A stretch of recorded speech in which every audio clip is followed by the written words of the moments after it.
బాలకృష్ణ, బోయపాటి శ్రీను కాంబోలో ఇప్పటివరకు వచ్చిన సిన్హా, లెజెండ్, అఖండ సినిమాలు భారీ విజయాన్ని సొంతం చేసుకున్నాయి. ముఖ్యంగా అఖండ సినిమా అత్యధిక వసూళ్లు సాధించింది. తెలుగులో మాత్రమే కాకుండా హిందీలోనూ అఖండ ఆకట్టుకుంది.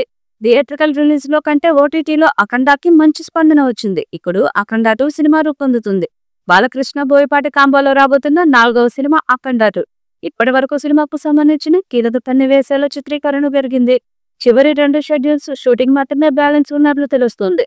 అఖండ 2 సినిమాను 14 రీల్స్ బ్యానర్ లో నిర్మిస్తూ ఉండగా తమన్ సంగీతాన్ని అందిస్తున్నాడు. బాలయ్య సినిమాలకు వరుసగా 5వసారి తమన్ వర్క్ చేస్తున్నాడు. ఇరు కాంబోకి మంచి డిమాండ్ ఉన్న నేపథ్యంలో మరో విజయం ఖాయం అనే అభిప్రాయం వ్యక్తమవుతుంది. వరుస ఫెయిల్యూర్స్ తో ఇబ్బంది పడిన బాలయ్యకు అఖండ సినిమాతో భారీ సక్సెస్ వరించింది. ఈ సినిమా తర్వాత వచ్చిన సినిమాలన్నీ వరుసగా హిట్ అయ్యాయి. దాంతో మరోసారి అఖండ సీక్వెల్ తో అదరగొట్టాలని ప్లాన్ చేశారు బాలయ్య, బోయపాటి. అఖండ సెట్ చేసిన రికార్డులను మించి సెట్ చేయాలని అనుకుంటున్నారట టీవీ. ఇక ఇప్పుడు పార్ట్ 2 షూటింగ్ సూపర్ ఫాస్ట్ గా జరుగుతుంది. ఈ క్రమంలో ఈ సినిమాకు సంబంధించి ఇంట్రెస్టింగ్ రూమర్స్ ఇండస్ట్రీలో వినిపిస్తున్నాయి. అఖండ 2 సినిమా షూటింగ్ ఆగిపోయిందని, బాలయ్యకి షూటింగ్ నుంచి వెళ్లిపోయారని, బాలయ్యకి బోయపాటికి పడట్లేదని, షూటింగ్ అంతా మంచిగా జరగట్లేదంటూ కొన్ని రూమర్స్ టాలీవుడ్ లో షికార్లు చేస్తున్నాయి.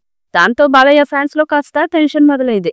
అసలు ఏం జరుగుతుందని వాకప్ చేయటం స్టార్ట్ చేశారు. అయితే ఈ రూమర్స్ లో ఎలాంటి నిజం లేదని తెలుస్తుంది. మూవీ టీం నుంచి వచ్చిన సమాచారం ప్రకారం షూటింగ్ అనుకున్నట్టు సజావుగా జరుగుతుందని అంటున్నారు.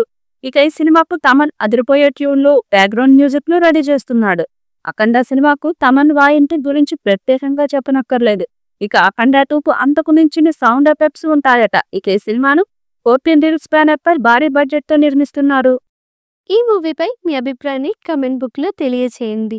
ఈ వీడియో మీకు నచ్చితే లైక్ చేయండి, షేర్ చేయండి, కమెంట్ చేయండి. మరిన్ని అప్డేట్స్ కోసం మా ఛానల్ని సబ్స్క్రైబ్ చేయండి. అలాగే పక్కనే ఉన్న గంట సింబల్ని గట్టిగా కొట్టండి.